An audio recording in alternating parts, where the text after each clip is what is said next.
ఎంత సంపాదించినా కూటికే, ఎన్నేళ్లు బతికినా కాటికే అన్నట్లు కూటి కోసం ఒకన్న దేశం గాని దేశం పోయి కన్న తిప్పలు పడుతుండు అని మొన్న చూపించినాం కదా. గా ముచ్చట అటు ఇటు పోయి సర్కార్ దాకా చేరింది.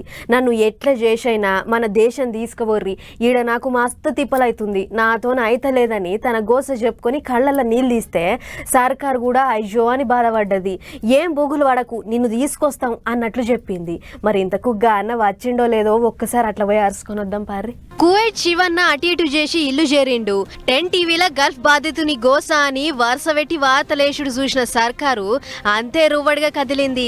దీంతోని మంత్రి లోకేష్ సారు ఇంకా ఉప ముఖ్యమంత్రి పవన్ సారు శివను ఊరికి రప్పించే ఇగరం చేసిర్రు. దేశం గాని దేశంలో కన్నమ్మ తిప్పలు పడొచ్చిన ఇంటైన ఇల్లు చేరుడుతోని ఇంటోళ్ళ సంబరం అంతింత కాదు. నిన్ను మళ్ళా పానంతోని చూస్తాం అనుకోలేదయ్యా అని మురిసి ముప్పందు అయ్యిర్రు. 2 బిడ్డలైతే మా నాయన మళ్ళా తిరిగొచ్చిండని తెగ సంబరపడ్డరు. అంతేకాదు సర్కార్కు దండాలు పెట్టి నా గోస చూపించిన 10 టీవోళ్లకు శనార్థులు అన్నట్లు చెప్పుకొచ్చిండు.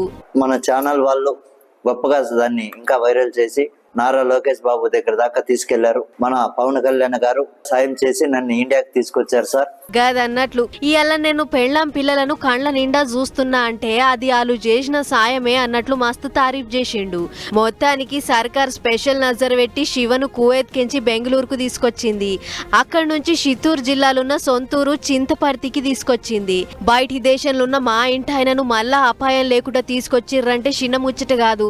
ఇలా 10 టీవీ వాళ్ళు మాకు మస్తు సాయం చేసిర్రు. ఏదేమైనా బాధితులకు అండగా ఉంటదని 10 టీవీ మళ్ళోసారి చూపించింది అని అంటుర్రు శివన్నోళ్ళ ఇంటోళ్ళు.